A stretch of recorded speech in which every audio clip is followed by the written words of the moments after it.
Bapak Ibu saudara sekalian sudah makan? Wah, sudah segar. Sulit buat saya akan ngantuk Bapak Ibu. Jadi gini, Anda duduk. Aliran yang harus ke otak Anda akan sulit saya naik. Akan ke perut semuanya untuk mengolah makanan itu. Karena semuanya ke perut, otaknya mulai kehilangan oksigen dan Bapak Ibu, kita akan melanjutkan topik terkait dengan Antikristus. Bapak Ibu tahu terkait ini ya. Saya akan membuat begini dulu.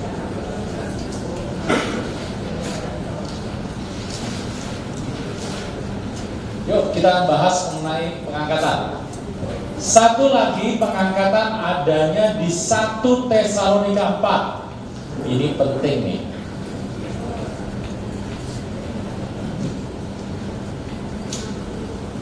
Bapak Ibu, Anda adalah pre-tribulation rapture. Anda percaya yang Tuhan akan datang sebelum pre-millennium rapture. Jadi rapture akan terjadi sebelum milenium. Tetapi dalam masa itu ada 4 pendapat. Apakah pre-tribulation rapture, atau pre-rap, atau mid-tribulation, atau historical. Historical adalah post. Bapak Ibu tahu bahwa 4 itu gereja juga sulit untuk mengatakan yang mana. Sebab rapture itu sungguh hanya Tuhan yang tahu. Nah, oleh karena itu 4 ini saya buka pada Bapak Ibu Saudara sekalian. Anda mau percaya mana? Monggo. Anda perlu mengerti bahwa di dalam firman Tuhan, kata-kata yang dipakai di firman Tuhan ada 47 tribulasi. 36 diantaranya terkait kalau Anda membaca pengangkatan itu adalah post tribulation rapture atau historical tribulation rapture. Tetapi kita mengerti bahwa masih ada sisa 11 lagi yang tidak jelas. Jadi kalau saya tanya hari ini orang tuh percaya yang mana? Orang Kristen. Saya mengerti orang Kristen yang terbaik buat mereka. Masing-masing mengatakan saya percaya ini masing-masing. Tetapi firman mengatakan bahwa 36 dari 47 mengatakan tribulation adalah post. Tapi itu saya sampai sana saya nggak bisa lebih lanjut karena kondisi rapture adalah kehendak Tuhan yang memberikan kepada Anda dan saya. Nah, Bapak Ibu, yuk kita membaca dalam 1 Tesalonika 4 ayat 13. Ini penting nih. Selanjutnya kami tidak mau saudara-saudara, kamu tidak mengetahui tentang mereka meninggal. Tulisan Paulus kepada Tesalonika itu bicara yang terutama orang Tesalonika itu hidup tuh betul-betul indah. Tesalonika kota yang besar seperti kota Jakarta dan kota Surabaya besar dan jemaat itu bertumbuh luar biasa, jemaat yang penuh dan bagus dan kondisinya itu baik sekali. Beda sama Korintus yang jemaatnya rada-rada aneh-aneh gitu. Orang Tesalonika itu orang yang baik dan mereka tuh menantikan Tuhan. Tetapi dalam kondisi Tesalonika ada sesuatu yang Paulus tuh lihat bahwa sepertinya orang Tesalonika tidak paham mengenai orang yang meninggal. Nah, Paulus khusus menuliskan mengenai orang yang meninggal kepada orang Tesalonika. Dia berkata bahwa kamu tidak mengetahui tentang mereka yang meninggal supaya kamu jangan berduka seperti orang-orang lain yang tidak mempunyai pengharapan. Paulus berpesan bahwa orang-orang Tesalonika kalau saudara meninggal, jangan menangisi seperti orang-orang yang tidak punya pengharapan. Karena mereka orang Kristen, mereka harus mengerti pendapat Tuhan. Dan Paulus katakan, karena itu, jika kita percaya bahwa Yesus telah mati dan telah bangkit, kita percaya juga bahwa mereka yang telah meninggal dalam Yesus akan dikumpulkan Allah bersama-sama dengan Dia. Jadi di situ dituliskan meninggal dalam Yesus. Meninggal Yesus. Kalau Bapak Ibu mengerti yang meninggal dalam Yesus, mereka dikumpulkan bersama-sama dengan Yesus. Ini kami katakan kepada dengan firman Tuhan. Kita yang hidup, yang masih tinggal sampai dalam Tuhan, sekali-kali tidak akan mendahului dengan telah meninggal. Berarti kalau pengangkatan ya akan bilang mana? yang meninggal duluan, baru kita yang hidup, yang masih tinggal kloter kedua. Hanya ada 2 kloter. Selain selesai tidak ada hair. Jadi akan diangkat begitu ya. Oke, Bapak Ibu. Ayat 16. Sebab pada waktu tanda dibeli, yaitu pada waktu penghulu malaikat berseru dan sangkala berbunyi, maka Tuhan sendiri akan turun dari surga dan mereka telah mati dalam Kristus akan lebih dahulu bangkit. Ada cerita yang menarik dalam hal ini. Meninggal,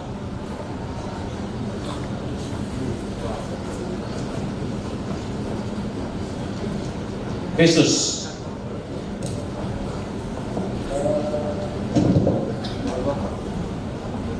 Ada 2. Hati-hati kalau baca. Ada 2. Yang satu meninggal, matikan saja asing dimatikan saja. Meninggal dalam Kristus atau meninggal dalam Yesus. 2 arti. Posisinya.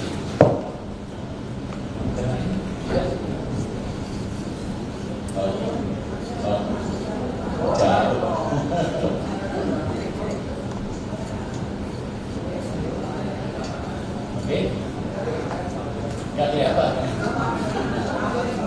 Iya, kelihatan. Asing pakai asing. Oh ya bisa. Atau di bawah kayak asing. Aduh. Oh.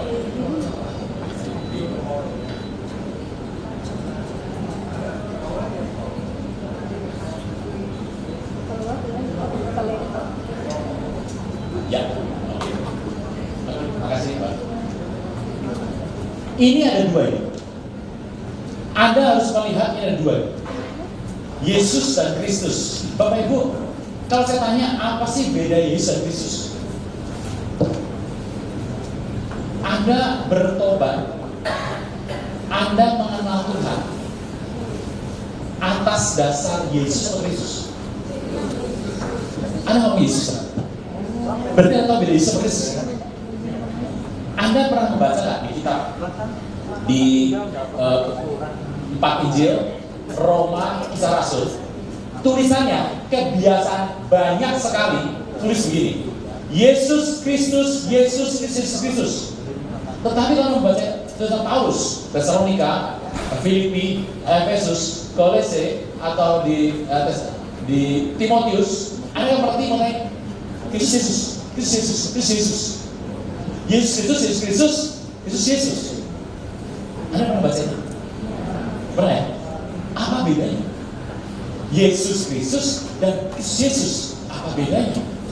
2 kata itu disampaikan di dalam sebuah firman. Anda melihat ini kebenaran. Yesus Kristus atau Kristus Yesus itu benar dua-duanya.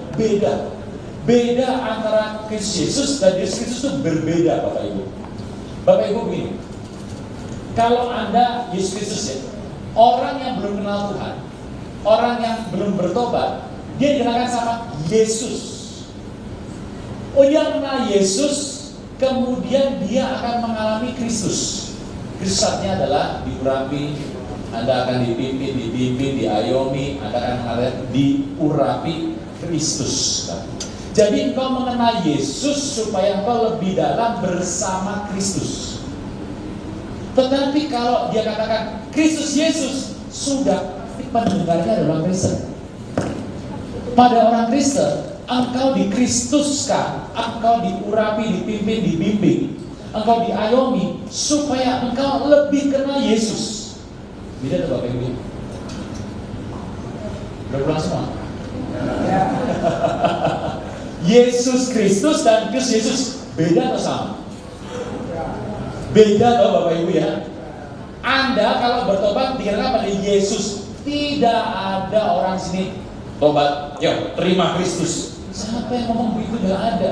Karena keselamatan cuma ada dalam Yesus.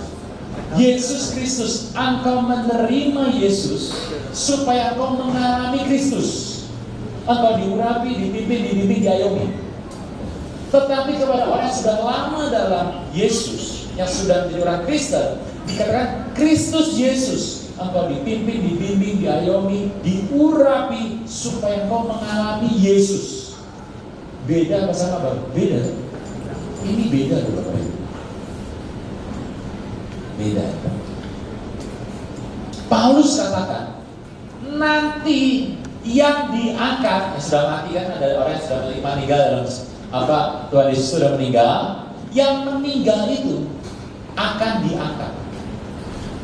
Tetapi yang diangkat hanya yang meninggal dalam Kristus. Dalam Kristus, bukan dalam Kristus. Direnungkan dulu Bapak Ibu. Jadi orang itu meninggal harus lihat dulu dalam Kristus atau dalam Yesus. Misalnya di samping Tuhan Yesus, orang nggak bertobat, dia seorang pemberontak, dia disalibkan dan dia berkata, Tuhan, ingat sama aku ya nanti kalau kau datang. Dan Tuhan berkata, ayeuna kene, saiki wae. At this time of point, engkau akan bersama aku di Firdaus. Enak banget tuh Bapak Ibu. Kalau Anda melihat ini pasti Anda gak akan rela Bapak Ibu. Gini Bapak Ibu, Anda pernah kenal seorang hamba Tuhan. Melayani Tuhan terkenalnya bukan main di hamba Tuhan. Tapi Anda tahu hidupnya, waduh berantakan, narkoba, perokok, judi, istrinya banyak, anaknya 5, anak pertama semua. Nggak ngerti ya? Ngerti dong? Istrinya 5, anak pertama semua, ngerti dong? Wah, hidupnya ancur-ancuran, ceraikan istri, cerai anaknya pisah. Wah, ancur-ancuran hidupnya. Sebelum meninggal dia kena sakit yang parah sekali. Dalam kondisi sakit yang menderita, dia kembali sama Tuhan berkata, Tuhan ampuni aku Tuhan. Diampuni kan? Tuhan kalau melihat orang minta ampun sepenuh hati, diampuni. Tuhan ampun Tuhan. Meninggal. Masuk mana Bapak Ibu? Ke surga. Masuk mana saya tanya? Ada yang lagi nih? Sudah, Bapak jadi orang bijak aja. Jangan jawab salah, jangan jawab. Jangan kita ngomong aja. Bapak Ibu tahu orang itu kalau wafat ada tempatnya tuh. Ini Bapak Ibu. Orang tempat wafat ini yang hitam dan yang putih. Waktu yang ini wafat, dia masuk ke Fir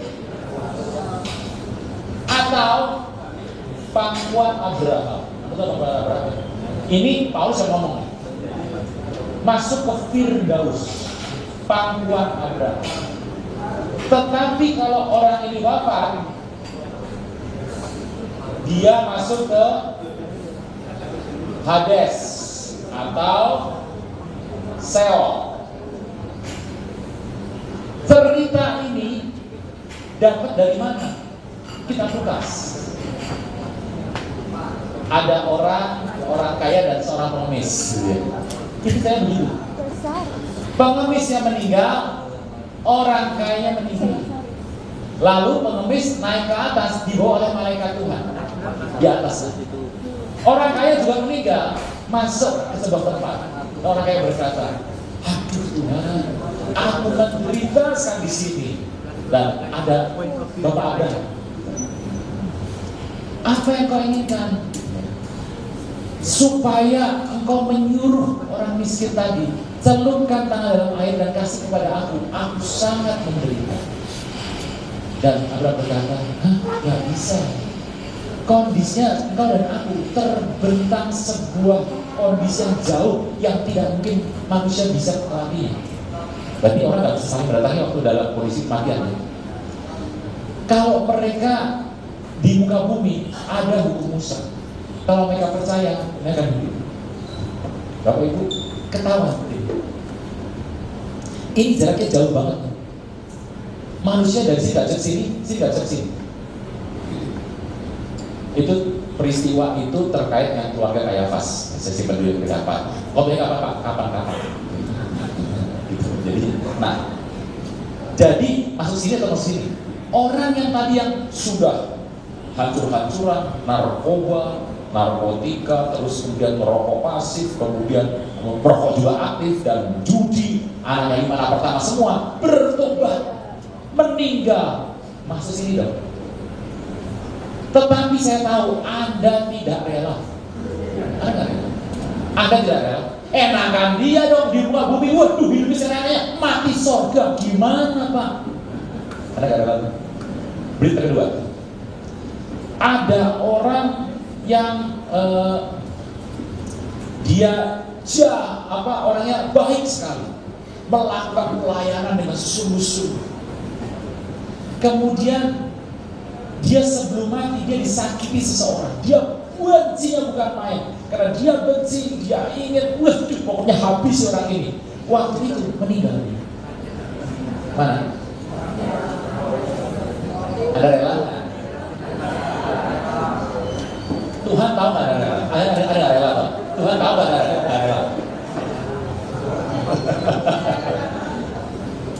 Waktu Anda menjadi penentu masuk surga, tidak masuk surga, Anda sendiri nggak rela. Kita nggak rela. Ada orang yang tiap hari melakukan hal yang buruk, aku disakiti begini sebelum meninggal dia bertobat Pak, masa jadi surga? Ada orang Pak yang begitu baik hidupnya, top markotop sip markosit mantap surantap. Sebelum meninggal dia melakukan satu kesalahan yang berat, kemudian meninggal. Masa mana? Anda nggak akan rela. Anda tahu di tempat ini ada 2 tempat. Ini meninggalnya Yesus, meninggal Kristus. Yang diangkat yang ini. Coba kita lihat ayatnya sekarang. Biar mantep toh, ada ayatnya kok. Daniel 12 ayat pertama sampai 4.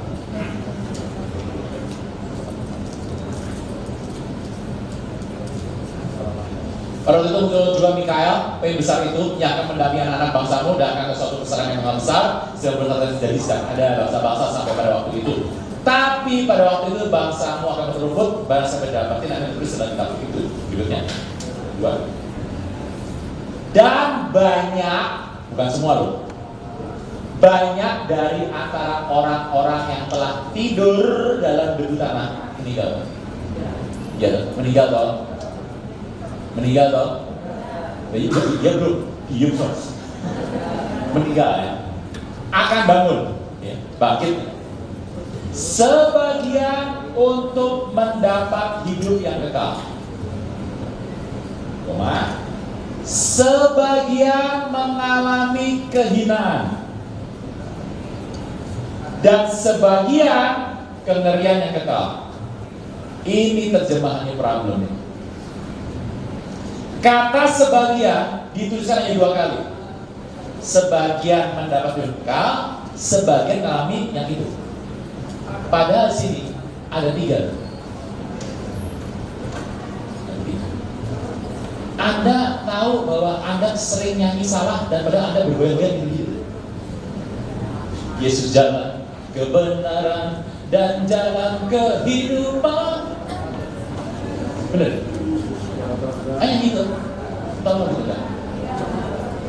Yesus jalan kebenaran dan jalan kehidupan. Salah benar? Salah.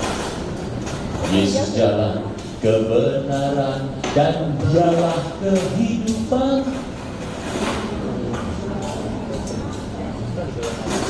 Yang benar mana? Yesus jalan kebenaran, jalan kehidupan, lama-lama jalan kesehatan, kemurnian. Yesus jalan, kebenaran, kehidupan. 3. Yesus jalan, kebenaran, dan jalan kehidupan. Loh kok jalan-jalan semua? Anda salahnya itu, salah itu. Yang betul, Yesus jalan, kebenaran, dan jalan kehidupan. You are the light, the truth, the way. The light, the truth, the way. Tuhanlah jalan, kebenaran, kehidupan. Ini salahnya. Kesalahannya sama dengan ini. Sebagian mendapatkan kekal, sebagian mendapatkan hinaan, koma, sebagian mengalami kekayaan kekal. Nah, tiga itu bicara tiga ini. Yang masuk sini sudah pasti yang paling bawah, kengerian. Yang di sini sudah pasti yang enak, hidup kekal. Nah, yang itu gimana? Yang ini meninggal dalam Yesus, mengalami kehinaan. Kenapa kehinaan? Karena engkau meninggal dalam Yesus, engkau dikumpulkan bersama Tuhan Yesus, tetapi engkau akan mendapatkan yang berbeda dengan ini. Misalnya Paulus meninggal di penggal pulau, Petrus disalib terbalik, waduh, dan dia meninggal dalam Kristus. Dalam Kristus. Tetapi orang di samping Tuhan Yesus meninggal gimana? Dalam Yesus meninggal, tapi dia tidak mendapatkan sebuah tempat seperti Paulus dan Petrus. Bisa ya? Ulang. Bapak Ibu, Anda dengan itu kan namanya adalah rapat predikat. Ini rapat predikat. Yesus jalan kebenaran dan jalan kehidupan. Anda pikir benar, itu salah. Yesus jalan, koma kebenaran, koma kehidupan, tiga. Jadi kalau nyanyi lagu ini, saya nggak ada sama penciptanya lagu, salah-salahin orang, nggak enak aja. Kalau Anda nyanyi lagu itu, ganti kata jadi dialah Yesus jalan kebenaran dan dialah kehidupan. Nah, itu sama dengan ini kondisinya. Kalau dia melakukan firman Tuhan, melakukan penginjilan, melakukan pekerjaan Tuhan di muka bumi, kemudian dia saatnya meninggal, orang seperti ini akan meninggal dalam Kristus dan akan diangkat. Tetapi mereka yang meninggal dalam Yesus tidak diangkat, mereka tinggal di sini tapi tidak diangkat. Jadi, Anda pikir semua orang akan meninggal di sini diangkat? Gitu? Wah Pak, teman saya itu nggak benar kelakuannya Pak. Begitu dia 2 menit sebelum tinggal bertobat Pak. Wah repot, bertobat diangkat, kemudian sama dengan saya dong. Gimana? Anda tahu kerelaan hati Anda? Ada rela atau sekarang rela? Oh saya ngerti Pak, gitu. Itu bedanya Bapak Ibu. Ini nah, kisah itu, kisah ini, itu kalau Anda melihat, Anda bisa tulis ada di Kisah 2:36, Yesus ya. Nanti Roma 14 ayat 18 atau saja. Nah, kisah itu menceritakan sebuah tempat kalau orang meninggal. Nah, dalam 1 Tesalonika 4 ayat 13, kita lihat lagi firman Tuhan. 1 Tesalonika 4 ayat berikutnya, ayat 16b. Mereka yang mati dalam Kristus akan lebih dahulu bangkit, sudah itu kita yang hidup yang masih tinggal akan diangkat harpazo bersama-sama dengan mereka dalam awan menyongsong Tuhan di angkasa. Berdemikian kita selamanya bersama-sama dengan Tuhan, karena hiburan seorang akan main dengan perkataan ini. Bapak Ibu, itulah firman Tuhan. Jadi engkau akan diangkat apabila engkau wafat di dalam Kristus. Tidak semua orang wafat dalam Kristus. Ada orang yang sudah bertobat dan kenal Tuhan. Tuhan akan bawa nggak? Bawa. Di rumah bersama Tuhan nggak? Bersama dengan Tuhan.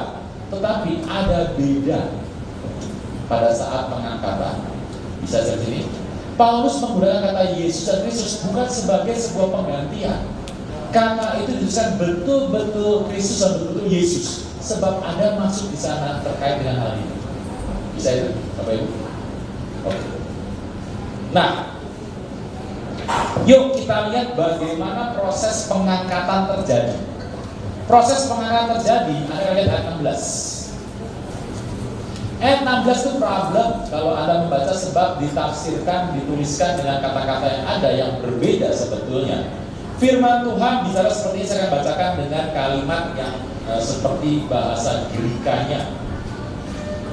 Sebab waktu tanda diberikan. suatu tanda diberikan, yaitu suara keleusma. Jadi akan ada tanda diberikan. Jadi kalau Anda mau pengangkatan tidak tiba-tiba, ada tanda.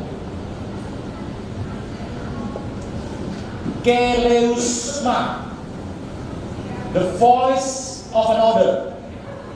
Kalau pemimpin zaman dulu, presiden adalah raja, adalah pemimpin. Dia berkata, maju, suara kencang. Ada yang bilang gini, maju, nggak boleh. Jadi tanda keleusma, berita dengan suara sangat kencang. Misalnya, mari, tanda. Yang nomor 2 diberikan setelah tanda. Dan sebab pada waktu itu sebuah tanda diberi, penghulu malaikat berseru, seruan dari malaikat.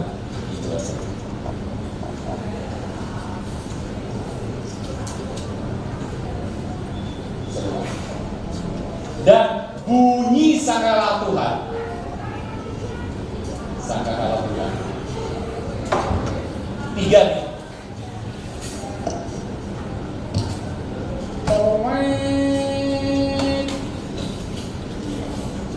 Mari,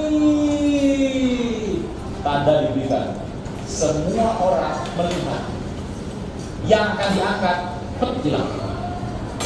Ada ini, ada ini, ada ini. Itulah tanda semua yang Tuhan berikan yang menyertai pengangkatan. Jadi pengangkatan adalah mendengar suaranya. Peristiwanya kapan, Pak? Gak tahu kapan, gak tahu. Peristiwa terjadi, tanda seruan sangkakala Tuhan. Nah, maka Tuhan akan turun dari sorga dan beriamat dan Kristus akan lebih dulu bangkit. Bapak Ibu, 3 itu Tuhan berikan sebagai sebuah kondisi pra pengangkatan. Pengangkatan itu penting, Bapak Ibu. Kalau Anda nonton film-film Hollywood, wah sudah salah, Bapak Ibu. Lagi nyetir pesawat, tiba-tiba cepet hilang. Co-pilotnya hilang, pilotnya hilang. Anda tahu Hollywood, Anda juga bayar uang 75.000, harus pakai tour loh. Iya, kalau enggak kan siap nonton hilang ngapain atau beginian, nggak seru gitu. Anda nyetir, tiba-tiba hilang, mobilnya pasti seru kayak gitu. Harus pakai yang begitu biar rame gitu. Nah, kondisinya berbeda sebab hilangnya tidak langsung. Anda berkata sama saya, Pak, apabila saya itu benci sama orang, Pak, saya kesal sekali sama orang, Pak, apakah saya bisa diangkat? Ada tanda, ada seruan, ada sangkala. Tapi kalau Anda benci sama orang, Anda punya waktu 2 menit bisa ngampuni, Bapak. Nyetir, tiba-tiba Anda suruh ngampuni 2 menit bisa. Ya kalau bisa beres, kalau nggak bisa ya Anda makan. Pengangkatan itu kalau Anda nyetir, Anda bisa minggir dulu. Lagi masak, matikan dulu. Bisa. Dan kalau lagi masak, hilang. Apinya meledak 2, itu kan Hollywood. Anda mengerti? Ada banyak konsep Hollywood yang kita terima, padahal tidak seperti itu. Bisa ya? Anda tahu, itulah sebabnya dalam hidup kita, Anda dan saya, kita harus menjaga hati. Terus setiap hari dijaga. Hati harus jaga, supaya kita siap kapanpun Tuhan datang. Saya Bapak Ibu. Nah, oke. Prinsip itu. Pak, saya mau tanya, Pak, apa beda sangkala sama pilih? Masalah. Sebab dikatakan di firman Tuhan, nafiri terakhir. Nafiri itu sangkakala. Apa sama Pak? Bapak Ibu tahu lah ya, orang Yahudi itu prinsipnya tuh begini. Apa yang terjadi pernah terjadi masa lalu orang Yahudi. Makanya ini bentuk sofa orang Yahudi.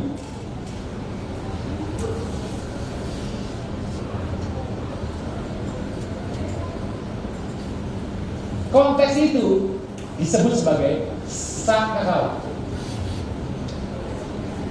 Tetapi kalau tahu nafiri,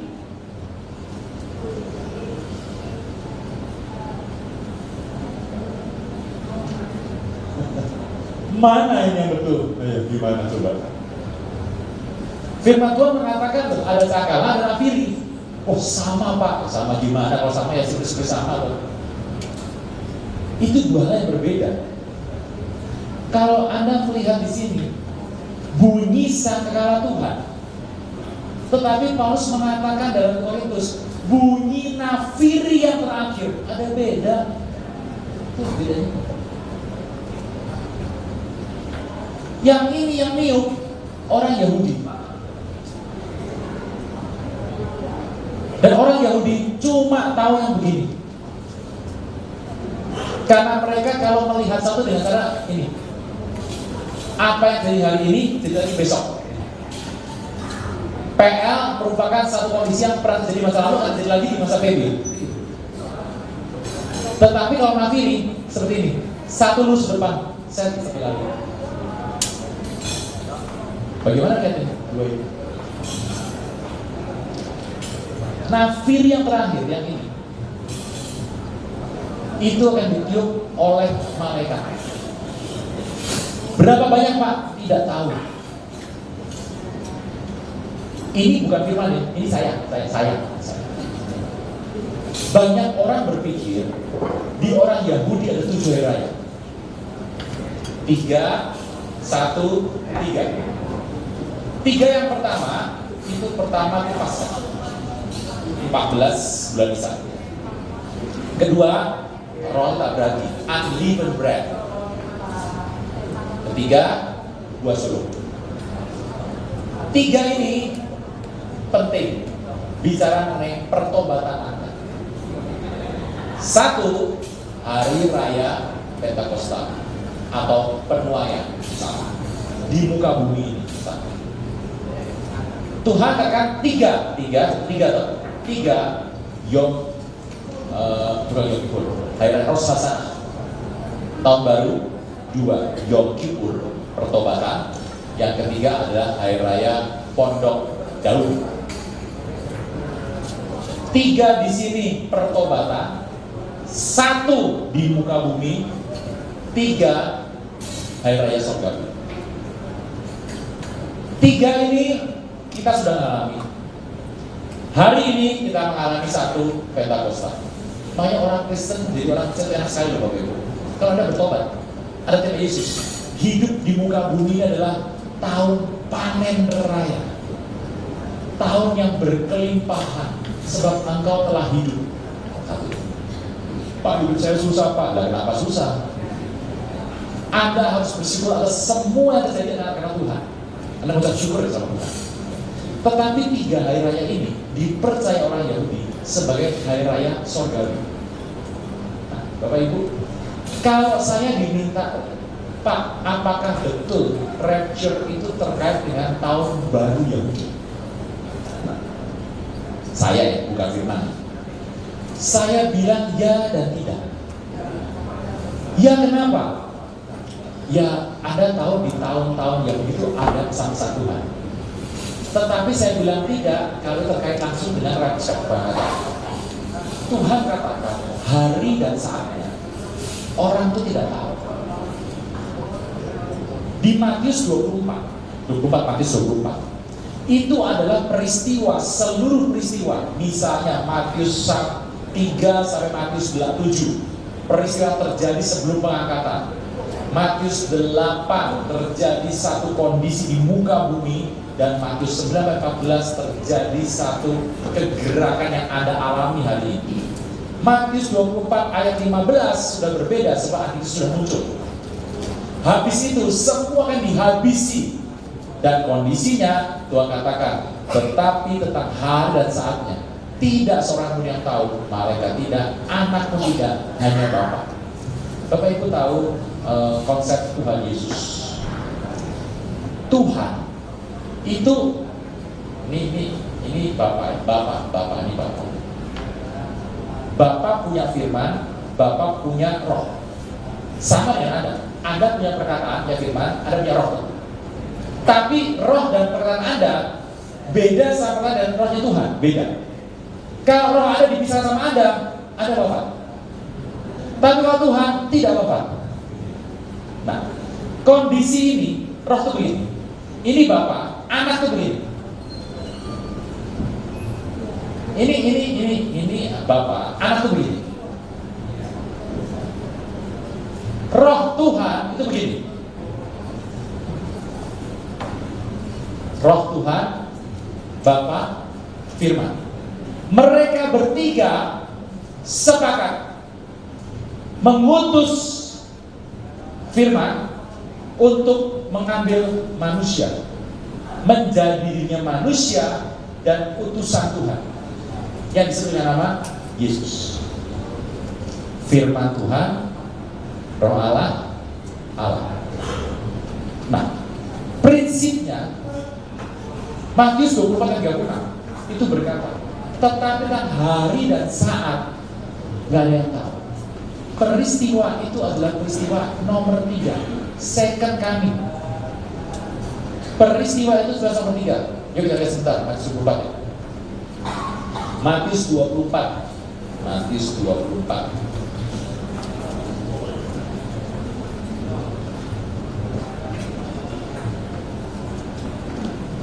Ayat 29 sampai 36, saya katakan tadi itu adalah second coming ya, Bapak Ibu.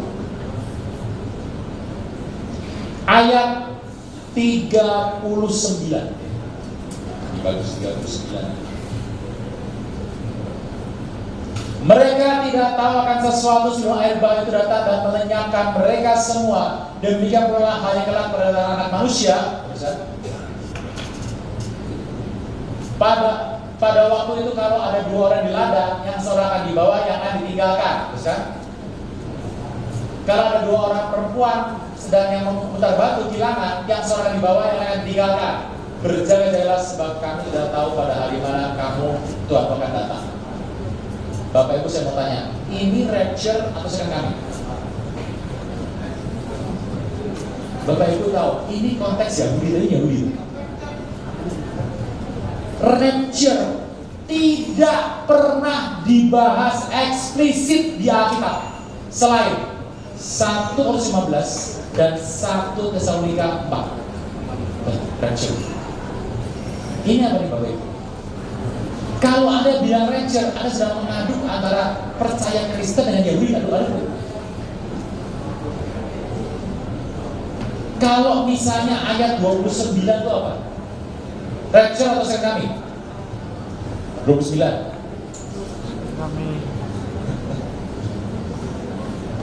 Udah ngantuk semua, ngantuk. Second coming atau rapture? 40, second coming atau rapture? 30. 31. 32. Ya semuanya second coming dong. Semuanya second coming. Itu kan peristiwanya sudah ada antikristusnya pada ayat 15 sudah antikristus. 15 sudah antikristus, 15 antikristus. Terusnya apa? Ya semuanya. Rapture ada yang tahu gak? Gak ada yang tahu. Teruskan. Kalau 36 itu second coming, saya mau tanya, 37 apa? 38 apa? 39 apa? 40? Second coming. Anda lihat ya terjemahannya. Buka ayat 38.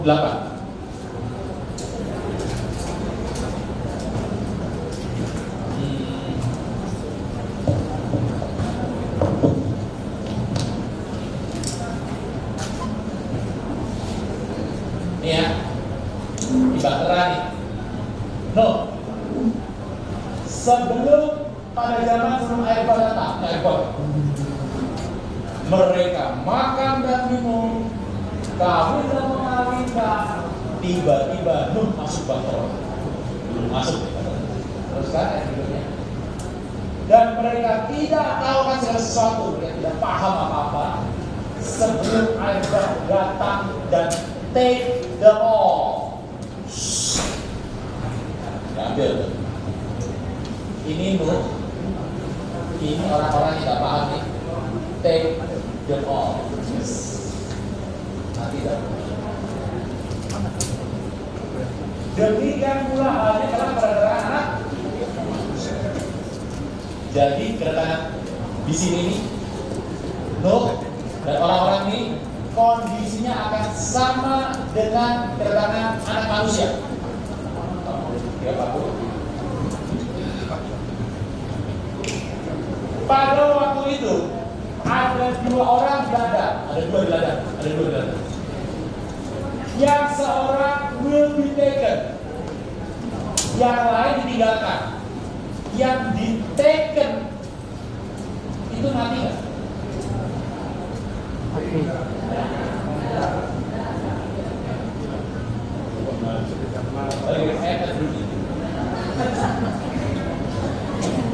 Nah ini susah. Ini bahtera.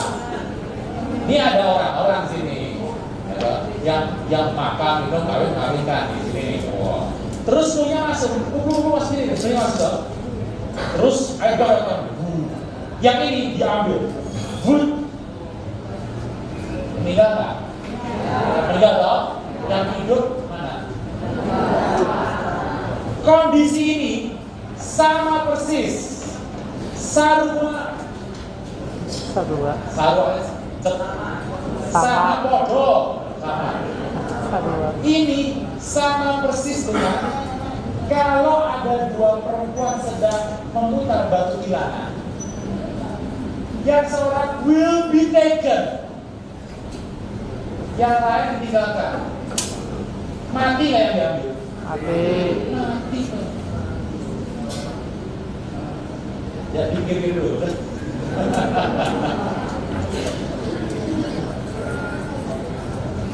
Dalam peperangan itu mati oleh peperangan mati bukan pasti mati. Diambil pasti mati.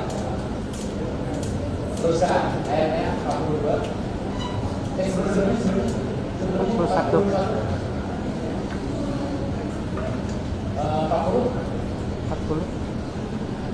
Kalau ada dua orang di ladang, yang satu will be taken, yang lain tinggalkan. Yang ditinggalkan mati nggak?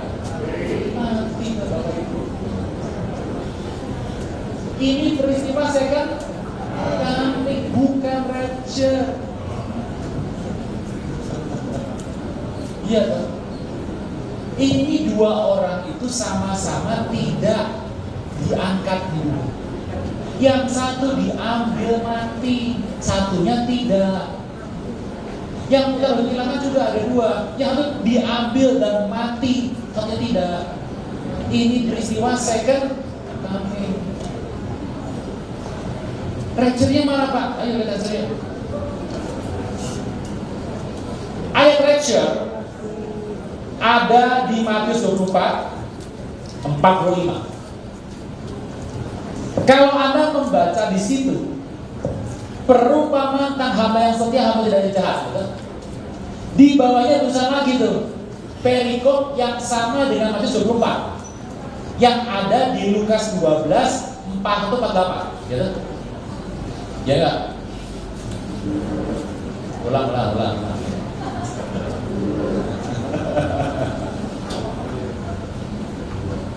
Rapture adanya di Matius 24, 45 sampai 48. Sampai belakang sampai bawah.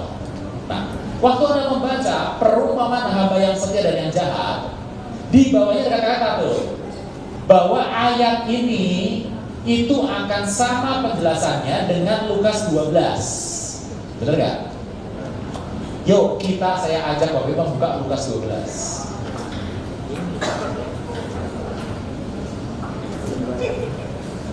Ayat 35 tuh ayatnya ya. pinggangmu tetap terikat dan pelitamu menyala. Hendaklah kamu sama seperti orang yang menanti-nantikan tuannya yang pulang dari perkawinan. Bapak Ibu, tuannya pulang dari perkawinan. Supaya dia datang, ketok pintu, segala pintu dibuka baginya. Tuannya pulang dari perkawinan. Yang menikah siapa, Bapak Ibu? Bukan tuannya ya? Bukan tuannya. Oh. Saya ini berhenti dulu. Kita ngomong yang lain dulu ya, kita ngomong. Perempuan bijak dan bodoh. Tahu nggak?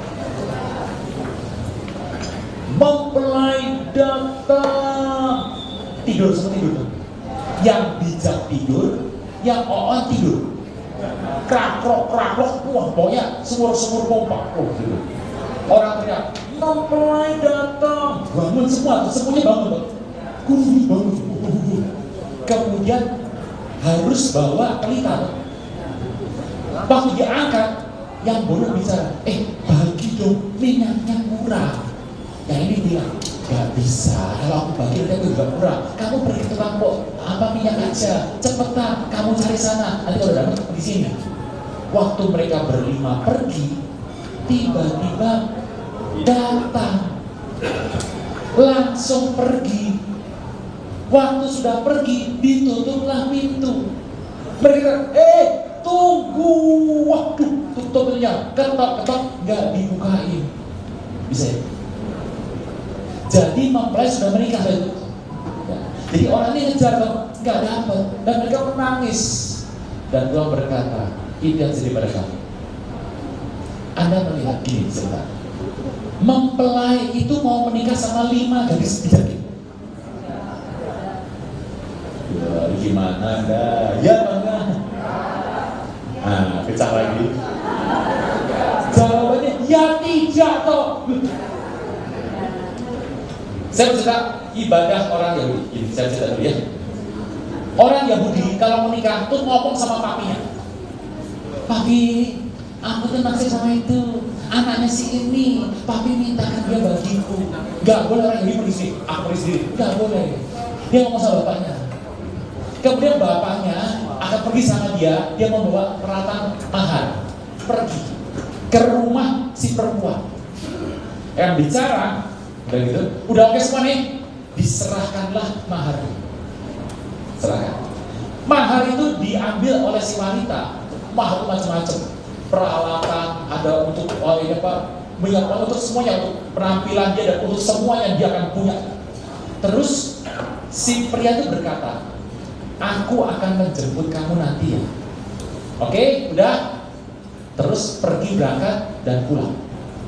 Nah, perempuan yang terima mahar tadi itu sejak hari itu sudah berubah. Dia kemudian mengajak teman-temannya untuk bersama-sama dia belajar nyuci baju, menjahit, membuat ini dia belajar semuanya. Dia harus belajar itu semua. Sebab dia nggak tahu kapan pengantin jemput dia. Satu hari dia sudah melakukan semua itu, dia tidur. Kemudian datanglah serombongan orang berteriak, mempelai kan datang menjemput. Dan mereka bangun. Lalu mempelai pria akan datang dan mengambil mantap ini, diambil, dibawa ke rumah bapaknya, untuk menikah di sana. Mempelai pasti menikahi gereja. Ya. Gereja dari satu toh. Betul. Apa? Saya gereja A, saya B. Oh, gereja A sendiri, saya B sendiri. Tuhannya tidak nikah kata masing-masing. Gitu. Tuhan menikah dari gereja masing-masing atau satu? Satu toh.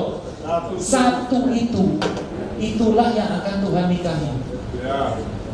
Lah, kalau yang 5 itu siapa?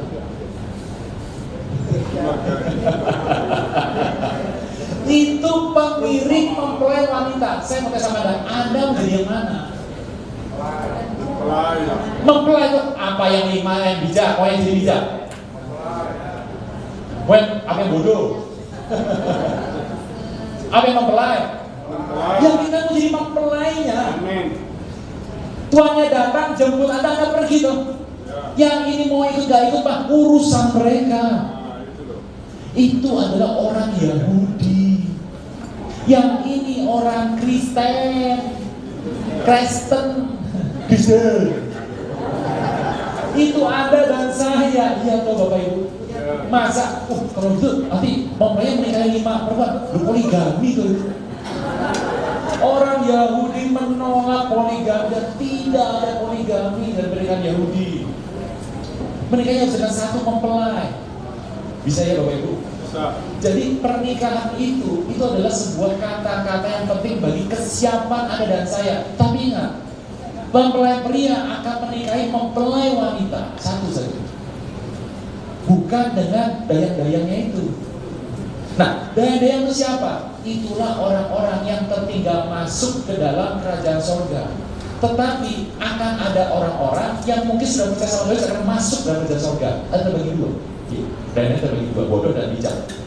Tetapi Bapak Ibu, Anda nggak usah mikirin yang bodoh dan bijak. Yang penting mempelai. Bisa? Bisa. Saya mau tanya, kembali lagi. Lalu mempelainya akan pulang dari perkawinan. Itu mempelainya menikah atau menikahi orang lain? Atau menikahi orang lain atau mempelai menghadiri pernikahan orang? Mempelai itu menikah, tuannya menikah. Setelah menikah, tuannya pulang. Nah kalau tuan pulang, ingat tuan berkata, engkau jaga-jaga rumahmu ya. Nikah dengan siapa? Anda dan saya.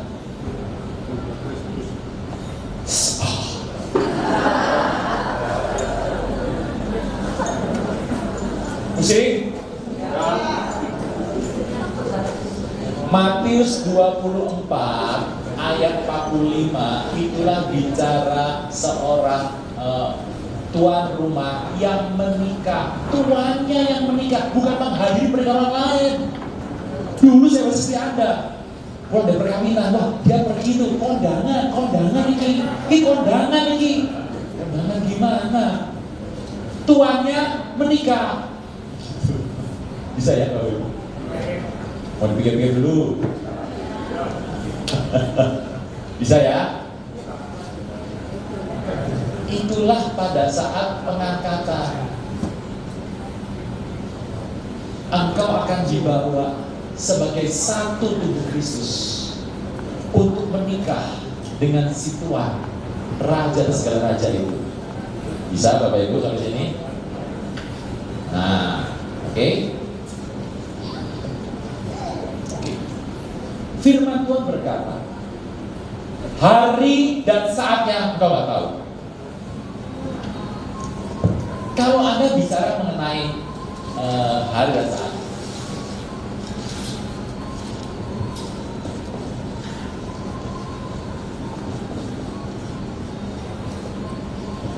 ini problemnya ada terjemahan Bapak.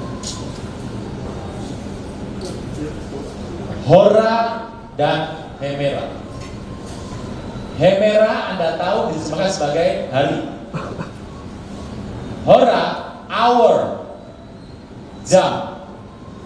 Yang dikunci sama Tuhan cuma hari dan jam. Sama Indonesia diganti saat. Makanya kalau saya katakan, Bapak Ibu ingat baik-baik, Tuhan akan datang bulan Agustus 2027. Sesat, pasti kita gitu. Karena ada kata saat Pak. Bahasa yang dipakai bukan saat, tapi hour. Hora, hour, jam. Saat dalam arti jam. Contoh kalau orang ngomong gini sama saya, bro, ya Tuhan akan datang, ya tahun 2031. Apa saya katakan? Kalau Anda sesat, ngomong sesat, gampang. Saya tanya, mana dalilnya? Mana ayat yang bilang sesat? Enggak ada Pak, ya saya salah itu. Kalau saya bilang gini, oh terima kasih infonya bro. Kalau dia berkata, Tuhan akan datang 17 Agustus 2026, sesat sebenarnya. Tapi kalau dia bilang, Tuhan datang Agustus 2026, saya berkata, makasih bro. Dia bilang, makasih beres. Terus saya kata, makasih bro.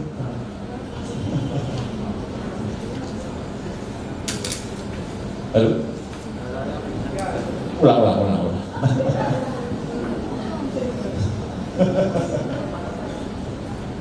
Hari dan waktunya toh. Ini pakai bahasa asing, nggak ada dia ada ini dua katanya. Jadi terjemahannya apa ini? Anda tanya dua ini artinya apa? Gampang. Orang bilang, benar orang. Oh, hari dan jam. Hari dan jam nggak ada orang yang tahu.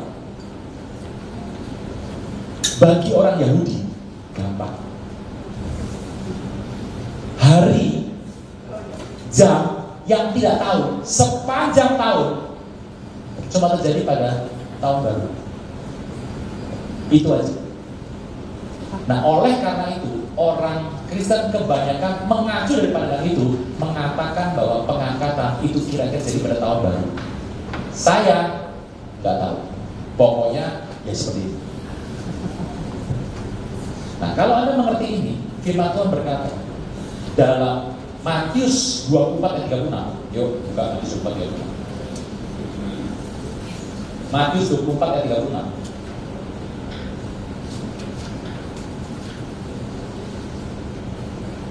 Tetapi tentang hari Hemera dan Hora tidak seorang pun yang tahu, malaikat surga tidak, anak pun tidak, hanya Bapa sendiri. Itu bicara mengenai peristiwa second coming, datang. Firman Tuhan berkata, waktu datang itu tidak ada perkataan Tuhan sama sekali. Gak ada perkataan Tuhan. Yesus datang untuk memenuhi kehidupan. Tugas yang diberikan pada Bapa untuk mendirikan kerajaan Bapa di muka bumi.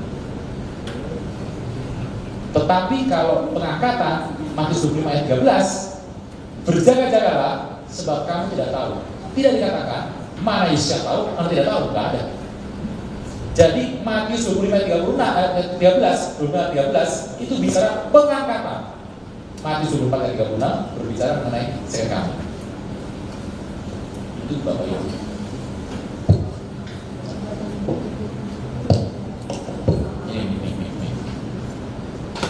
Ini pengangkatan Anda. Second coming. Rapture, second coming. Ini diangkat supaya yang diangkat ini menjadi raja di situ.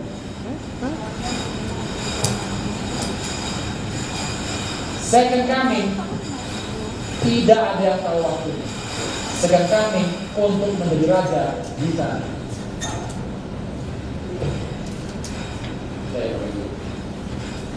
Ini naik nih, baru datang naik untuk jadi raja di sini. 1000. Waktu dia turun, dia akan menjadikan kekuasaannya tidak terbatas lagi. Di sana.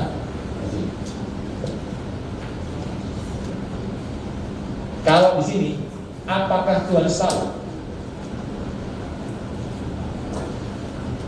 Firman Tuhan mengatakan waktu Tuhan berdiam, diam. Jadi di dalam kehendak Bapa, ini Bapa ada firman, ada roh. Bapa firman ada roh. Kalau Bapa diam, firman sudah tidak bekerja. Aduh. Ini Bapa, kalau Bapa diam, Anda bisa bekerja dengan diam bisa. Diam. Bisa. Firman ikut campur enggak? Firman tidak ikut campur. Karena dia kerja, dengan diam.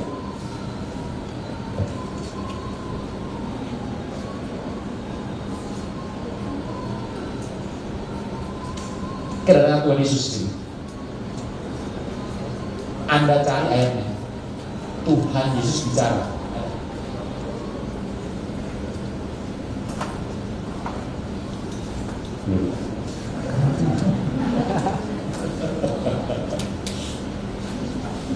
Di sini Tuhan Yesus bicara. Ini kata bicara nggak Tuhan Yesus? enggak diam. Tuhan Yesus atau Tuhan Yesus ini? Tuhan Yesus bicara, Daud ini. Tetapi tugas selesaikan segala sesuatu di sini ada. Dia selesaikan untuk dia kerajaan bagi Allah Bapa.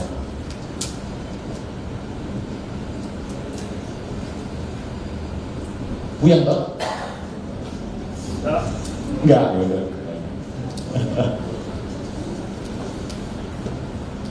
Bapak Ibu, tanya jawab dulu ya. Iya, jawab dulu. Bagaimana?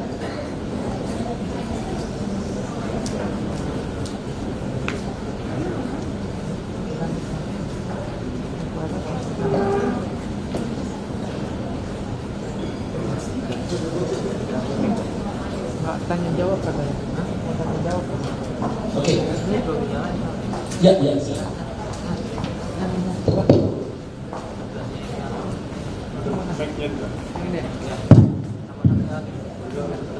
Tes.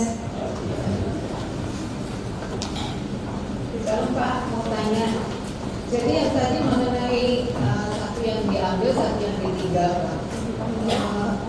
ada saya pernah baca seorang hamba Tuhan yang menjelaskan seperti itu juga. Jadi mereka malah menyatakan lebih baik yang ditinggal daripada yang diambil. Ya Pak, menurut Pak, benar gimana? Kalau menurut saya, ya nggak berguna karena begini, kan ada aja sudah naik semua. Saya Bapak Ibu, ada aja sudah naik semua. Nah, iya toh. Jadi yang tertinggal sudah tinggal biarkan sini. Jadi yang tertinggal itu cuma menunda kematian. Menunda kematian. Yang tidak diangkat, yang tidak diambil, hanya menunda kematian. Jadi lebih baik dalam hal itu saja, menunda kematian saja. Yang tidak diangkat. Bapak Ibu, kalau sampai bisa diangkat semua, ada yang tertinggal. Jikalau apabila tertinggal, saya dasar sebentar ya. Apa yang harus lakukan?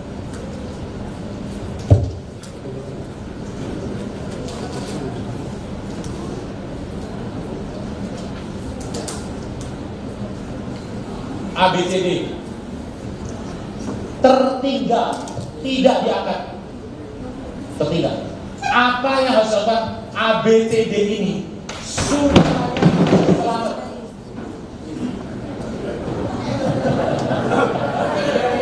Tertinggal. Yang kerja. A. Sini kamu. Siapa nama kamu? Selamat Om. Kenapa namanya begitu? Berarti nama Om.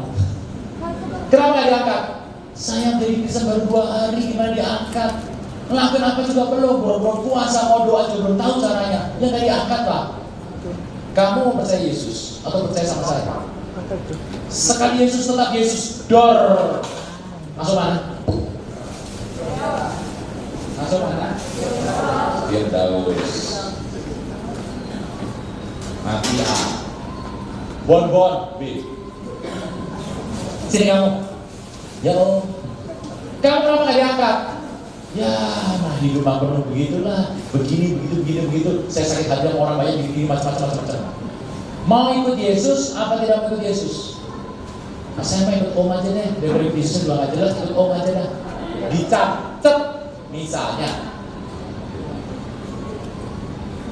Centen.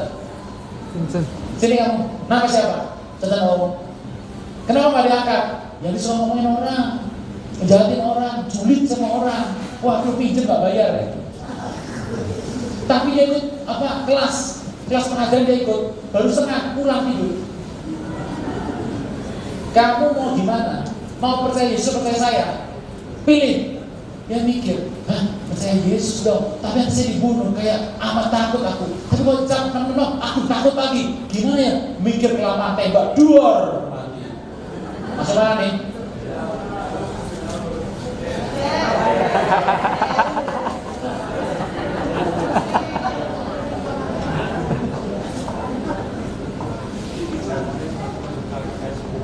Dodok, sini. Siapa namamu? Dodok.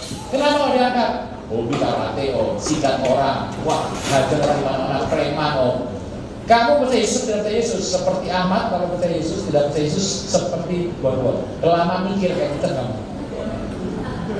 Ya mungkin gimana ya? Dia lari, Palangkaraya, pergi ke IKN, dikejar pergi ke Sumatera, terus dia berlari, waktu berlari, datang. Selamat Pak. Hanya ada 2 cara Anda selamat di sini. Yang tidak diangkat, Anda silakan mati tidak nolak nama Yesus, atau Anda lari sampai Tuhan datang. Kalau selamat, puji Tuhan.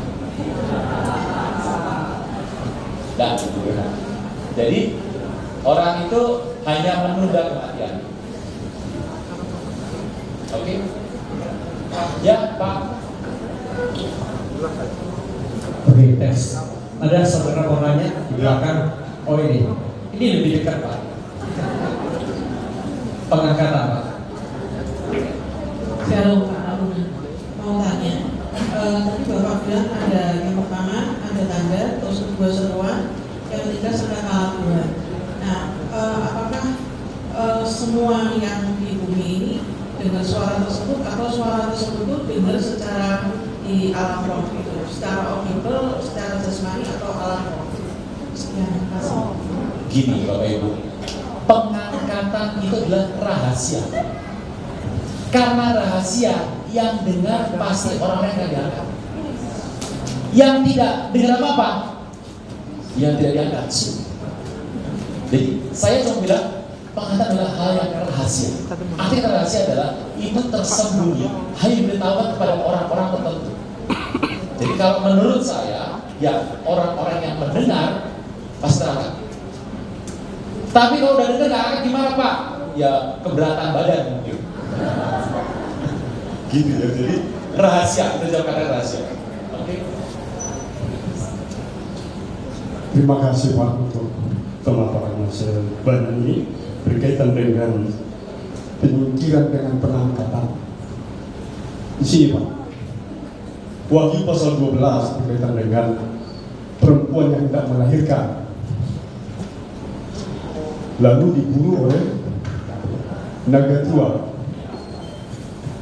Karena tadi dibahas 1 Korintus pasal 1 Korintus 15, 1 Tesalonika pasal 4 kali ini, saya diingatkan dengan Wahyu pasal 12 ini Pak.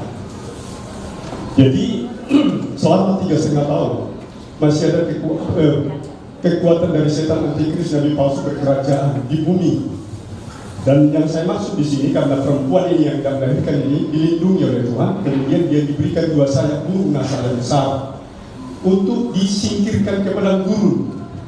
Disingkirkan ke padang gurun ini apakah itu sama dengan pengangkatan? Itu Wahyu pasal 12, sebab nanti pasal 19 sudah ada undangan kepada pesta perjamuan kawin dan domba Allah. Pasal 20 dalam Wahyu itu sudah zaman 1000 tahun damai. Pasal 21 sudah di Yerusalem baru hidup kekal selamanya. Terima kasih. Mohon penjelasannya. Penyingkiran dengan kekuatan 2 sayap burung nasar yang diberikan kepada perempuan itu, apakah itu sama dengan pengangkatan? Ya. Terima kasih. Jawabannya bisa terjawab di ayat berikutnya. Saya bacakan ini. Perempuan lari kepada gurun, di mana telah disediakan suatu tempat baginya oleh Allah, supaya ia dipelihara di situ 1260 hari lamanya. Dipelihara hanya 3,5 tahun. Kalau diangkat, dipelihara 3 tahun, ada yang mau? Itu bukan angkatan. Itu adalah cerita orang Yahudi. Jadi Yahudi itu sebuah cerita ya, bahwa naga beridapan Israel. Dan kemudian mereka melihat anak sudah dibentuk melahir Israel, yang seorang laki-laki yang akan mengembalakan semua bangsa yang berbesi. Tiba-tiba aku dirampas dibawa ke atas. Lalu Israel mengalami bencana sebuah peperangan. Jadi itu bukan keangkatan Pak sebetulnya. Itu peristiwa kondisi Israel di hari-hari akhir. Karena diberi hadiah harus 3 tahun sebentar sekali. Israel akan mendapatkan kelegaan 3,5 tahun. Oke, tinggal 10 menit, 1 lagi siapa di sana? Sebentar sana, ya ke sana. Ya udah ya. Jadi itu. Ya, Pak, saya mau tanya Pak mengenai Matius 25 itu tentang yang 31 ayat 31 penghakiman terakhir yang tentang kambing dan domba. Itu kejadiannya waktu terakhir masa antikris yang kita sebut perang Armageddon sebelum masuk ke 1000 tahun, atau kejadiannya setelah akhir dari 1000 tahun sebelum kita memasuki Yerusalem baru. Penghakiman terakhir ini Pak yang di Matius 25 ayat 31 sampai 46. Makasih. Wah, ini susah jawabnya karena begini. Anda tahu peristiwa Armageddon? Perang menurut orang Yahudi berbeda dengan menurut orang Israel. Beda. Orang Yahudi ada perang Gog Magog di Armageddon. Sedangkan orang Kristen ada perang di Armageddon, bukan Armageddon namanya, di Armageddon. Di Armageddon, lalu ada perang Gog Magog, ada 2 perang. Orang Yahudi ada 1 perang. Itu beda. Anda percaya mana? Ya dulu harus percaya. Nah, saya tuh kalau melihat 2 ini ada maksud ini, mau kemana nih ceritanya? Nah, penghakiman terakhir itu berbicara penghakiman Tuhan waktu tahta putih diangkat. Nah, penghakiman cetakan Tuhan ke dalam Matius 25:31.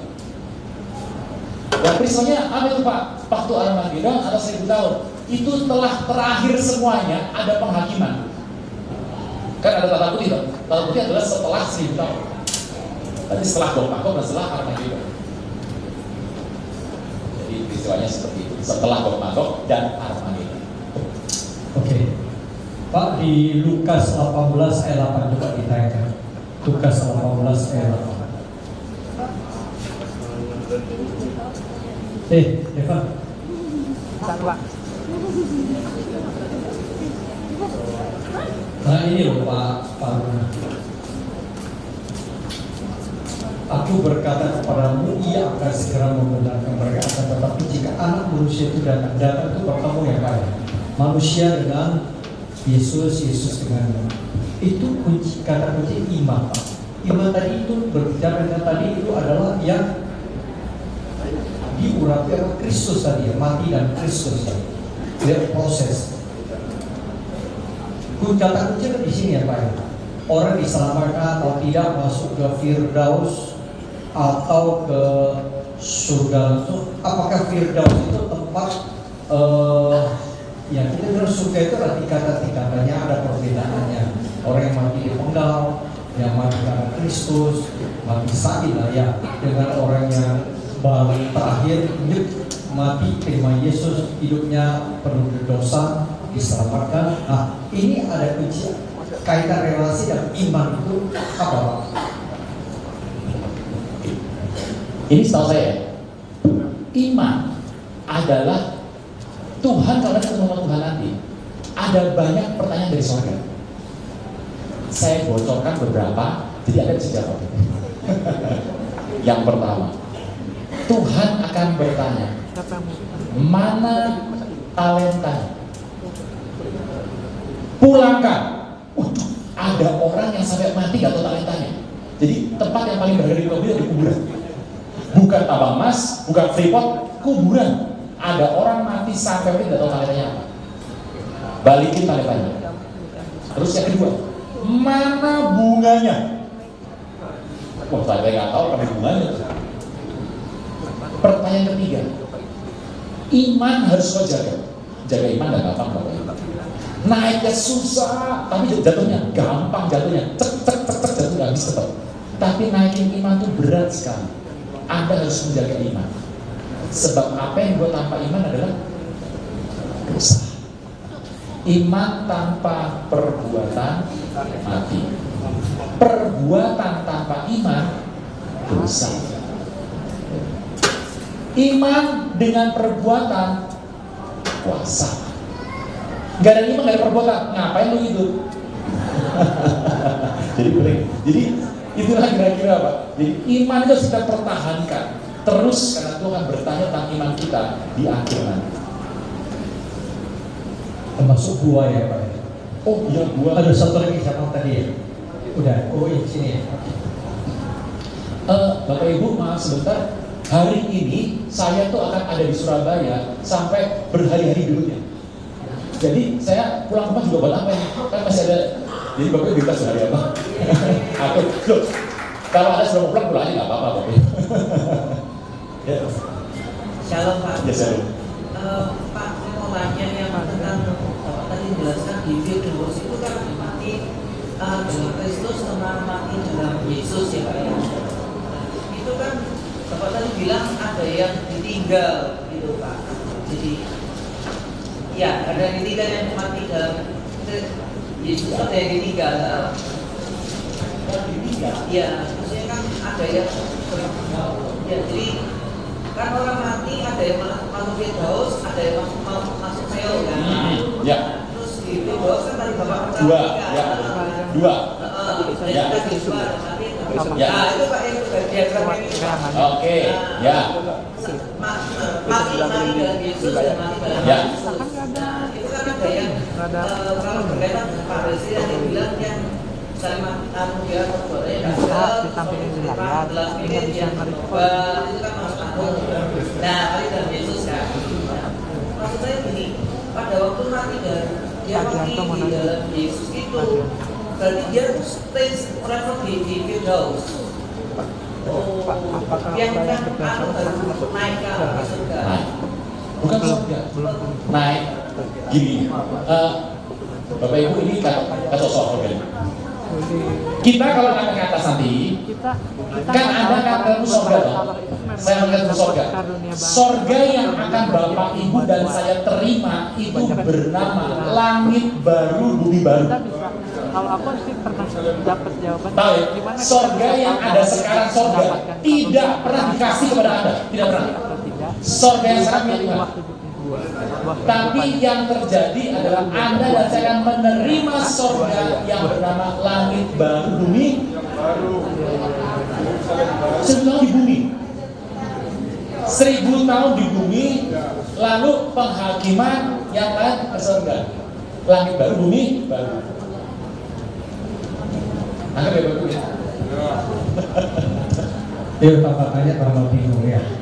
Oke, Bapak Ibu sekalian, karena tempat ini sampai jam 2 kita minta sudah 30 menit aja, tidak mudah ya saudara. Tuhan berikan kita anugerah masih boleh tertunda, tapi kalau tempat yang kita sewa Ditambah aja apa ditampilkan ya untuk besok. kecuali kita panjang sampai malam. Nah, saudara, besok bagi saudara yang mau tanya, kita dari pagi sampai jam 2 lagi besok. Tapi tolong karena gereja ini di gereja CKI Elim terbatas, ya jadi tolong daftar. Kami ada daftar karena kami harus siapkan konsumsi. Sekarang ini sudah 150 orang lebih, bisa 90. Tempatnya 200. Ya sisa sedikit. Besok bisa lebih banyak tanya ya Pak Aruna ya. Besok karena di gereja ini tempat kita mau sampai malam udah oke. Tapi ya besok sampai jam 2 juga kira-kira. Ya saya kira seru ya kalau tanya jawab ya. Udah gak ada waktu ya. Boleh. Kita udah diingatkan yang Boleh. sebelumnya. Jadi jangan pulang dulu. Jangan pulang dulu. Ini orang kita bisa udah berdiri. Belum bubar. Terima berkat dulu ya. Kita harus tertib. Ayo saudara kita pakai berdiri. Kita naikkan sebuah pujian tertutup. Sudah itu saya minta Pak Aruna hambanya untuk lepaskan blessing buat kita. Saya ini terbiasa kita habis begini udah kita sudah satu-satu udah keluar. Aneh, ini aja gitu loh dia. Hah?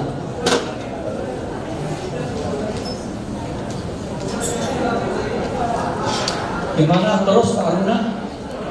Oh terus silakan duduk lagi. Silakan duduk. Tapi ada sebagian udah pulang gitu. Nah oke. Ya. Nah, ini silakan duduk. Ya. Iya, terima kasih Pak. Ini dalam rangka budaya bertanya Pak. Kan tadi Yahudi harus banyak budaya bertanya. Tadi Pak Aruna jelaskan tentang 2 Tesalonika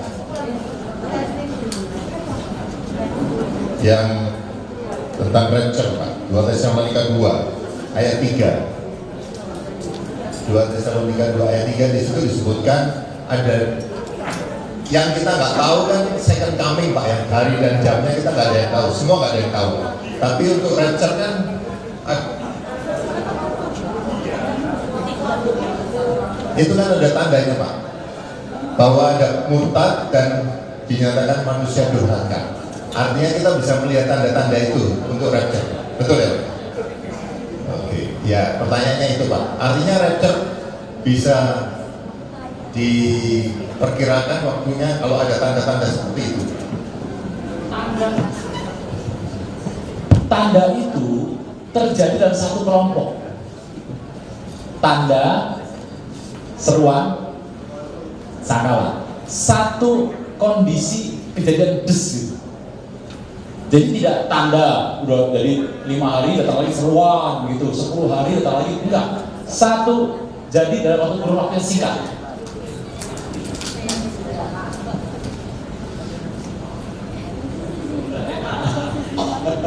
Yang tanya jawab bingung. Oke, siapa lagi? Oke, sana lagi. Itu sana ya. Silakan tanya ya. Jangan sempat tanya tambah bingung ya. Ya, silakan. Selamat siang Pak Aruna. Saya mau menanyakan tentang tanda. Itu kan ada tanda, ada seruan, ada sangkakala. Apakah sangkakala ini termasuk di Wahyu 7 sangkakala itu atau bukan? Terima kasih. Sampai sekarang saya terus mencari apakah sangkakala dan nafi itu sama. Kalau sama beres, pasti yang ketujuh. Rapture yang ketujuh itu nanti. Tapi kapan terjadi saya nggak tahu. Tapi masalahnya nafi sama sakral itu beda. Kenapa Paulus menggunakan sakral dan nafi? Itu masalahnya. Itu jadi pertanyaan saya. Jadi kalau ditanyakan apakah itu kan nanti satu kondisi seperti ini, masalahnya ini dua pun apa sakral tujuh nggak tahu.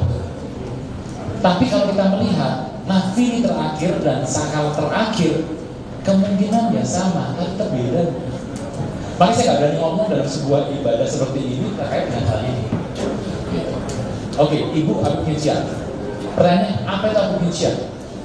Gini Bapak Ibu, Bapak Ibu punya Deuteronomika apa tidak? Jadi ada orang Alkitab yang benar berapa ayat, berapa buku? 66. Bukan 73, bukan 78, 81, 88. Masing-masing punya banyak lah. Nah, kalau Anda membuka Deuteronomika, di situ ada kitab dari Makabe belakang-belakang.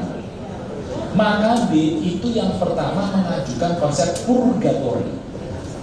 Nah, purgatori itu apa? Hari itu Makabe berperang dengan orang Romawi, perang terus. Dan waktu dia berperang, Hasmonean, dia perang. Hari itu terjadi banyak yang meninggal. Dia bersama Tuhan, Tuhan kenapa nih meninggal? Kita kan kalah kalau kita meninggal. Dia menangis sebagai seorang pahlawan yang besar, dan menangis. Kemudian waktu dia meninggal, dia akan menguburkan orang-orang yang meninggal ini.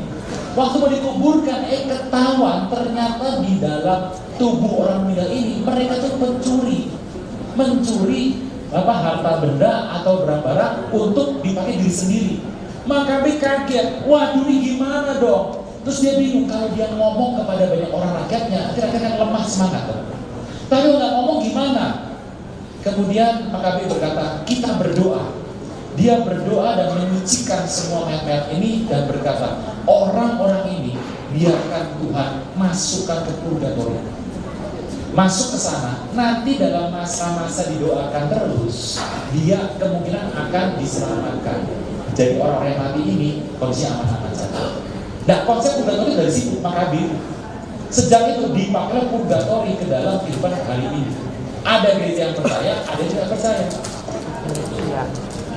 Oh, nggak semua katolik percaya. Tapi gereja mengatakan ini adalah sebuah magistrum. Jadi merupakan sebuah kesaksian suci yang harus diikuti. Ada yang percaya, ada yang tidak. Silakan saja. Anda tahu itu dari Yahudi kan? Makabir orang Yahudi. Masing-masing. Nah, apakah Anda percaya Deuteronomika atau tidak?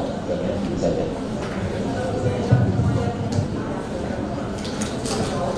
Oh, kalau saya tuh anti purgatori. Oke, masih ada yang mau tanya? Silakan. Oke, Pak Ilyas. Tes. Tadi dijelaskan mempelai, pasangan mempelai dan pengiring. Siapa pengiring, siapa pasangan mempelai itu, Pak? Terima kasih. Mempelai pria kita tahu Tuhan Yesus. Mempelai wanita kita tahu bahwa itu adalah Anda dan saya. Pengiring Tuhan Yesus itu adalah orang Yahudi. Karena Yahudi menolak Tuhan Yesus pada awalnya. Jadi mereka yang sudah mau percaya sama Tuhan Yesus, alias mereka yang ini, bayang. Jadi seumur hidupnya tidak menerima Tuhan dan macam-macam, tapi pada saat dia meninggal ada ini, dia kan masuk dan diterima oleh Tuhan. Nah, itulah saatnya dia disebut sebagai pengiring mempelai. Jadi pengiring itu ada dua, satu yang tidak masuk dalam artian selamanya, ada yang masuk tapi levelnya pengiring, bukan mempelai. Kira-kira begitu, Pak. Tambah bingung lagi ya. Pengiring mempelai ada yang masuk ke pelaminan, ada yang tidak boleh masuk. Itu Yahudi. Nah, karena yang tidak masuk akan di luar, ditutup pintu dan tidak boleh masuk sama sekali.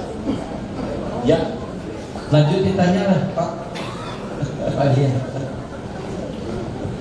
Pak, ini topiknya menarik. Ini kalau berarti, kalau saya tadi simpulkan, berarti dalam Matius 25 yang tentang gadis bijak dan gadis bodoh, boleh dikatakan bahwa gadis yang bodoh adalah orang Israel yang tertinggal, sedangkan gadis yang bijaksana yang penuh dengan pelita dan minyak itu adalah orang Israel Yahudi yang bakal diangkat Tuhan lah ya, 144.000. Bener itu? Enggak. Beda? Enggak, beda. Beda ya? Beda. Jadi konteksnya gimana Pak? Yang manis kan gadis bodoh, gadis yang gadis bijak, ingat ya? Dia tuh bijak kenapa? Karena dia mulai percaya sama mempelai. Karena dia masuk ke dalam pernikahan. Tapi bijaknya itu beda sama Anda dan saya terima keselamatan. Engkau terima keselamatan, kau melakukan hal-hal besar setiap saat. Orang Yahudi tidak. Orang Yahudi akan mengenal Yesus di masa akhirnya. Dia cuma kenal Tuhan Yesus doang. Tapi Tuhan akan selamatkan dia. Oke, berarti itu kan yang seperti yang di Wahyu berapa tuh loh Pak? Yang 144 ada. Beda, rasanya beda. Beda ya? Beda. 144 ada dua pendapat. Ada yang bilang 144.000 orang itu adalah betul-betul 144.000 orang. Ada lagi pendapat bahkan itu sebuah gambaran. Nah, itu yang mana yang betul? Saya sebetulnya lebih percaya bahwa 144.000 itu betul-betul 144.000, bukan gambaran, sebab angkanya itu tertulis 144.000 orang. Nah, angka-angka itu adalah merupakan orang-orang jemaat yang Tuhan pilih sendiri, yang jumlahnya itu Tuhan tahu di mana. Jadi bukan orang Israel itu Pak? Yang kita nggak tahu, kita nggak tahu. Orang-orang dipilih Tuhan, diberikan tanda, siapa kita nggak tahu orang itu. 144.000 orang. Untuk apa tugasnya? Untuk menginjili orang Israel. Bapak Ibu tahu, orang Israel tidak mungkin bertobat kalau menginjili Anda. Orang Israel mungkin akan bertobat kalau menginjili orang Israel. Sangat sedikit jumlahnya orang Israel yang bertobat oleh karena pelayanan orang non-Israel. Seorang Israel tidak menerima pendapat orang non-Israel. Mereka harus orang Israel yang menginjili orang Israel. Baik, terima kasih Pak penjelasannya. Ulang. Bapak dulu. Jelas.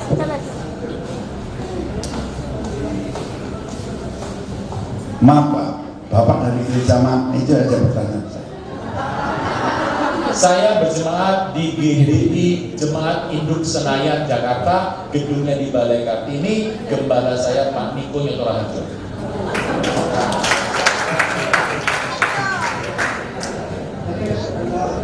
Dan Pak, yang tadi Pak, 2 Tesalonika 2 ayat 3.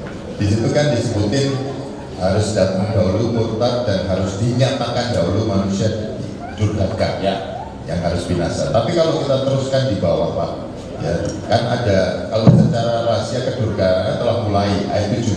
Tetapi sekarang masih ada yang menahan. Kalau yang menahan itu telah disingkirkan, baru pendurhaka itu menyatakan dirinya. Artinya yang menahan kan amanah Tuhan. Oh, bukan. Oh, bukan. Gini loh, Bapak Ibu harus melihat bahasa aslinya ya. Bahasa yang menahan disingkirkan pakai bahasa ginomai. Itu istilah ginomai. Ginomai adalah bahasa, bukan bahasa bagi orang baik. Ginomai itu adalah cut off, ended, diselesaikan gitu saja. Jadi ginomai itu bahasa yang cenderung kasar gitu.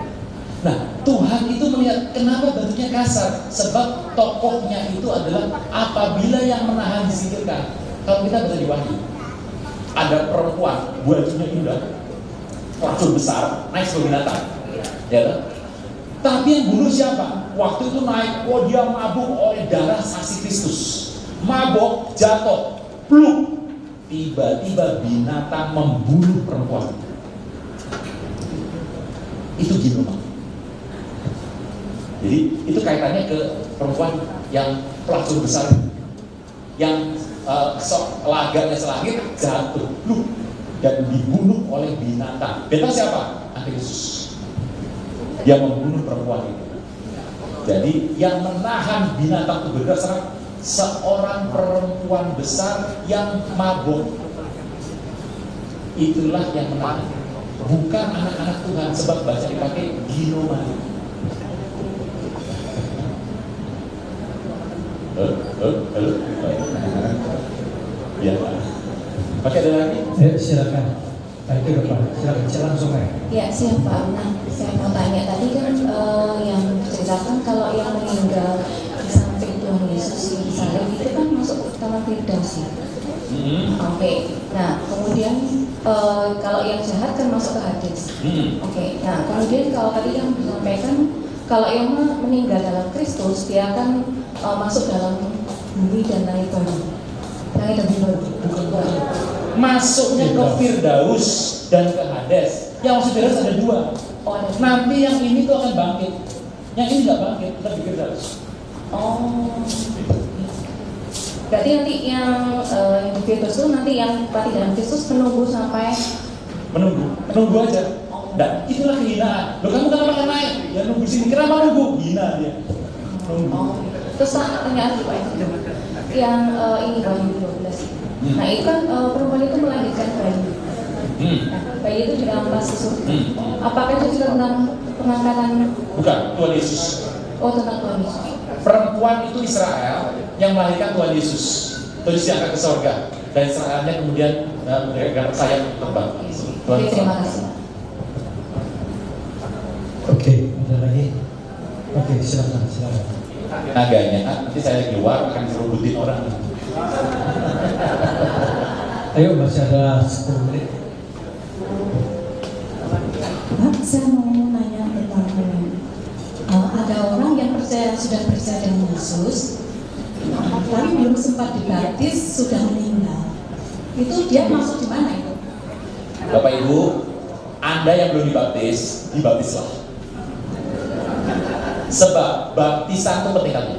Baptisan adalah sebuah kondisi Anda percaya sama Tuhan Yesus, kan perlu bukti kan? Buktinya adalah aku mati bersama Tuhan Yesus, kemudian Anda baptis. Belum. Baptis adalah sebuah meterai pertobatan. Jadi kalau orang sudah mau meninggal, orang sakit, hamba Tuhan terima Yesus ya, terima Pak. Jangan bilang baptis ya Pak, ya mati kalau dibaptis. Jadi biarkan saja. Kalau dia sembuh, baptis. Kalau dia nggak sembuh, karena kalau dia orang sudah bertobat di sini, masih ada rencana Tuhan, harus baptis. Kalau dia tobat di sini, mati meninggal, udah ada rencana Tuhan, ya sudah bisa baptis. Jadi Bapak Ibu tahu ya, oh kalau itu pakai air aja, asal pakai air, nah, jadi lama susah baptis, caranya berubah lagi gitu. Jadi mau dibaptis apabila masih ada rencana Tuhan, masih ada Bapak. Kalau dia ada, dia akan hidup lagi, dia akan sembuh lagi. Kalau tidak, ya berarti sudah selesai. Jadi kondisinya, kalau sudah bertobat, lihat dulu dia bisa atau tidak. Kalau dia bisa, baptis. Jangan dikurangi ya baptisnya. Kalau dia pakai air aja gini-gini, nggak susah. Oke, masih ada. Cara saja ya. Ya. Kalau ya udah terakhir ya, yaitu kita terima blessing kita pulang. Sorry Pak, saya mau tanya yang tadi kaitannya sama pandemic plan ya Pak ya, yang WHO maksudnya terus mewajibkan nanti kalau ada pandemi lagi semua anggota WHO itu wajib gitu menuruti apa katanya gitu. Terus nanti kalau misalnya tiba-tiba kayak ada sesuatu lagi kemudian wajib vaksin yang nggak mau bla bla bla, maksudnya kita harus menghadapinya gimana Pak ke depan? Ya kalau tergantung aja, Anda mau nggak gitu? Nah kalau misalnya saya nggak mau apa? Nggak mau saya, kalau nggak mau apa? Karena maksudnya kan vaksin kita nggak tahu isinya apa, tapi bisa jadi pintu masuk gitu. Gini, kalau harus, saya nggak mau apa? Bayar, dia bayar mau apa? Bayar aja. Anda kan terima uang ke Bapak Ibu. Halo. Anda pakai buat apa? Untuk menahan semua yang tak pakai duit Anda. Sudah sampai terakhir udah habis semua. Anda nggak pergi. Halo. Anda diminta kuat dengan kondisi di akhir zaman. Tapi tahulah, Anda akan diangkat lebih cepat oleh Tuhan Yesus. Haleluya. Amin. Ayo. Mari saudara kita